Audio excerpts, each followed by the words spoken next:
nice to be here. I'm originally from Germany, but in the late 80s and early 90s I was studying not that far away from here in Zagreb, and therefore it's nice to be sometimes in the area and to see how the development is, especially also when it comes to active citizenship.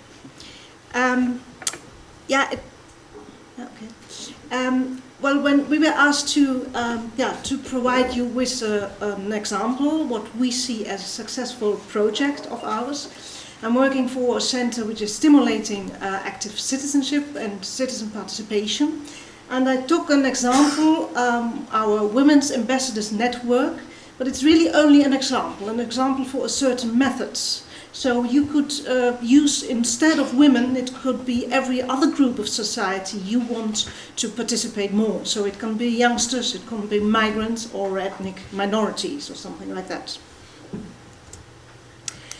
Yeah, why do you do it? Why do you have a certain group you want to participate more? Ivo said it already in one of his former statements that, of course, as in politics and as society, you want to increase a certain legitimacy of decisions. You want to increase response because you want to have certain groups in the boat when it comes to certain decisions of yours. You want to increase the outreach, you want to reach certain groups in society. And of course, you also want to increase maybe your own perspective, because when you are involving other groups of society, you might see things differently and broader. Originally, the idea of a Women Ambassadors Network is something originally from economy. So let's say the last decade, relatively successfully in the Netherlands, in economy, in companies, the ideas of Women Ambassadors Network developed. And we took it, let's say, from this economical sphere and took it into the areas of society where we are interested in, and that is government and civil society, and we tried to do something with it. What I want to present are actually two projects in one, or let's say one method which we used twice until now. On one side, on the national level, in 2006, the Women Ambassadors Network ruling. I will come back to it in a minute. And the other one on local level, very shortly, actually finalized this year in 2009, the Women Ambassadors Network in the province of Brabant, one province of the Netherlands in the south. Well, what was the aim of the network ruling? The idea was to increase the representation of women in executive boards, in civil society organizations, in semi-governmental organizations, and in political parties. Because if you would ask me now how many percentage of women are sitting in these executive boards all over the Netherlands, I wouldn't have an answer. We still don't have these figures, but we know there are very few. Usually when you're looking in executive boards where very important decisions are made, they are mainly men, mainly elderly men. And therefore we were looking for 14 ambassadors all over the Netherlands from several areas of society. So from culture, from media, from politics. And we also wanted to have representation of certain levels of the Netherlands. So the national level, but also the local level. And we even wanted to have some certain link to the European level. So we were looking to ambassadors and what the profile, what we wanted to have. We wanted to have, let's say, very important people, well known in the public, which have a certain influence inside their own network, inside their own organizations. So to put our idea through that there should be more women sitting in executive boards. They needed to be ready to participate, of course, and content with our mission. And what they had to do was actually to define, together with us, at least three action points. So every ambassador had to define 3 action points for himself or herself to fulfill during a period of 1 year. So it's a bit like, let's say you're deciding to go on diet on the 1st of January, but if you keep it for yourself, you won't do so. So the ambassador promised it to us, to themselves, to the other ambassadors, and via public relations to the public. And that was actually the idea. We had 3 events. One kick-off meeting, so where we defined the goals, what do we want to do with this project, where the ambassadors first met among themselves.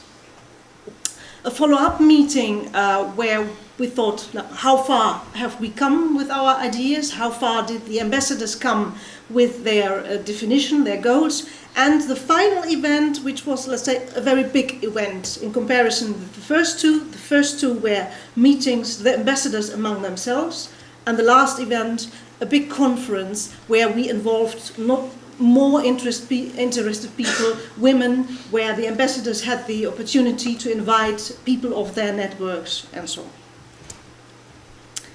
Well, the messages we tried to, let's say, to spread around via this project to the individual. It's fun to rule, because especially women are very often saying, me in an executive board, can I do that? Yes, you can, it's even fun. To the organization, of course, that if you take women in your board, the board will be more effective, more efficient. And to society, that also a diversity, for example, in executive boards can lower the gap between citizen and politics or other important areas where important decisions are taken. We choose the ambassador according to gender. In the first national project, we had 50-50, so 50% men, 50% women, because we decided if we want to have the women in the executive boards, we need the men as well. According to the political affiliation, because we wanted to reach a broad range of political affiliations, and according to ethnicity, so we also wanted to include persons with migrant backgrounds. There were a lot of action points. Here are only some examples of it. So every ambassador went back to his own organization and was looking at what can I do, what might be 3 points I can really do in this year to increase the position of women. So these are only several examples. With the whole project was the launch of a website where so every ordinary citizen could find some information on this idea of this project and the ambassadors network, with background information, of course, also of the ambassadors, and that was a sort of stimulation because it was a sort of free PR for them. With other communication issues, the agendas, what was going on, what kind of events were happening, and contact details, also that ordinary citizens could contact the ambassadors. Maybe interesting for anyone inspired by this sort of projects. It was financed by the Dutch Ministry of Social Affairs and Employment, who gave us actually the order to do this project. It cost around 200,000 euro, and we managed this with 1 project manager and 1 project assistant. And the total phase for us was actually 3 years, and the concrete implementation phase of the ambassadors only 1 year. But if you think, for example, this is a large amount of money, of course, theoretically, you could do that with much less money, such a project, because the ambassadors did not get anything at all, a part of honor and a bit of free PR. And of course, you need it for certain facilities, you need some money, but if you have ambassadors who have opportunity and access to facilities, they could arrange that for you. If you're doing it with a professional organization, then you have a lot of costs for salaries. But if you're doing it with a volunteer organization, of course, it could be done for much less. We faced certain difficulties, even if we are saying, yes, it wasn't a successful project, but we faced certain difficulties. The first of all is to find the ambassadors, because important people have full agendas. And the first reaction is, I don't have the time. I would like to do it, but I don't have the time. But of course we try to convince them that they can